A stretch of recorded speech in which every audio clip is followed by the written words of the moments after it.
Welcome to this Take 30 News special social media edition. I'm Ethan Foster. As freezing temps, ice, and snow trekked across the southern United States, students found themselves looking for something to occupy their time while in-person classes were suspended this past week. But the choice to close campus doesn't come easy. Take 30's Majesty Henry gives us an inside look into how these difficult decisions are made. This past Saturday, students and faculty at MSU received an email announcing that campus would be closed Monday. Throughout the week, more emails arrived and ultimately resulted in a week of canceled in-person classes.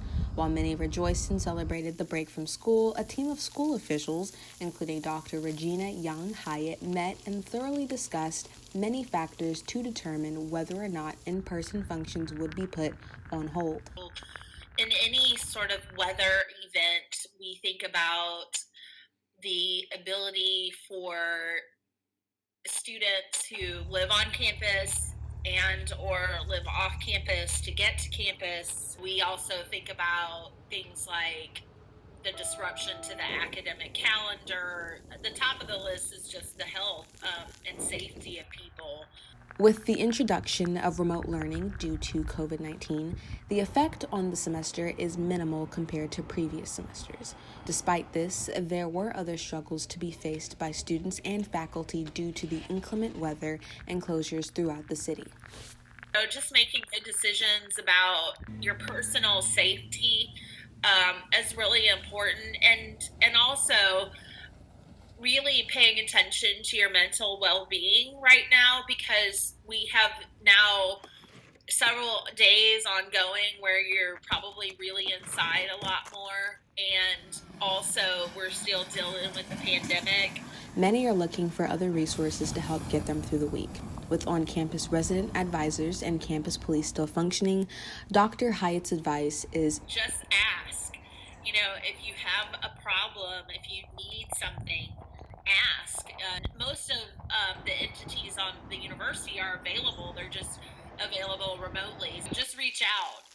This is Majesty Henry for Take 30 News. And Mississippi is not the only southern state feeling harsh effects from this catastrophic weather event, as there's a humanitarian crisis happening right now in Texas as well. For the fifth consecutive day, hundreds of thousands of Texans are without power, and millions don't have access to clean water. Since last week, nearly 40 people have died across the country from winter storms or frigid temperatures.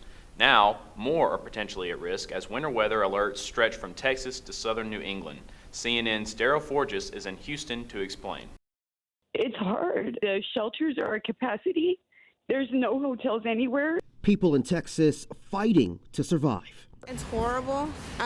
It's just like, it's very survival mode. Hundreds of thousands without power. It's 40-something degrees in our homes. In frigid temperatures. We had no firewood left, and we started using things in the house to keep the fire going. And seeing my two sleeping babies under a bunch of blankets in front of the fireplace that was slowly going out was heartbreaking. Many sleeping in warming centers, furniture stores, or cars, just to fight the freeze. It's uncomfortable, as you can imagine. In addition to the power crisis, there's now a water crisis.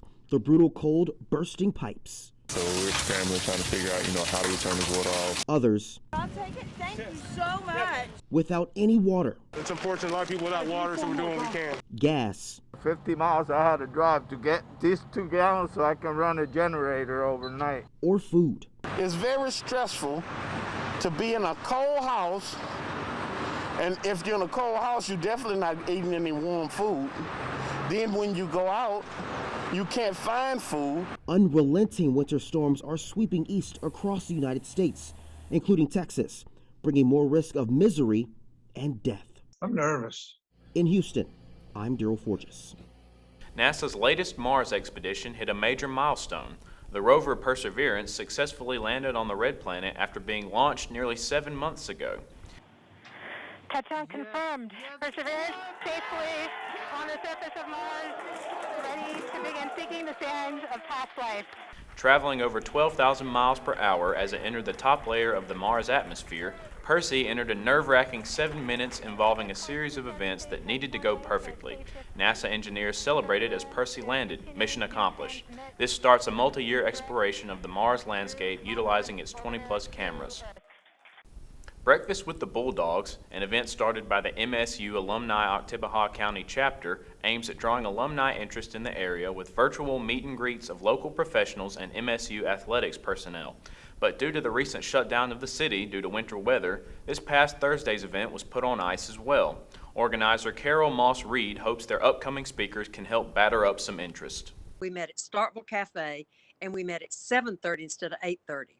So we really did have breakfast. We wanted to be a liaison between the community, especially our alumni, and Mississippi State. That was the premise for starting it. And we knew we wanted athletics because most all alumni are interested in athletics.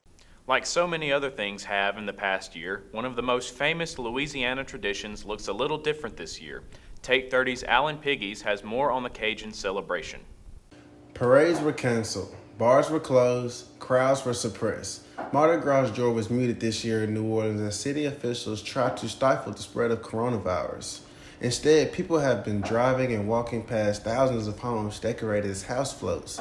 Many of them are decorated with giant artist craft flowers and butterflies. Some homes have been decorated by professional artists hired by the homeowners, while many of them are done by the homeowners themselves.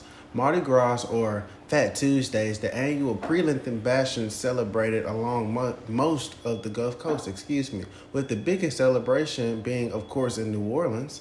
The city has said Bourbon Street will be closed to cars and pedestrians during certain hours leading up to Mardi Gras. That's the latest for Take 30 News. I'm Alan Piggies. Thank you for joining us for this special edition of Take 30 News. Follow us on social media at Take 30 News MSU.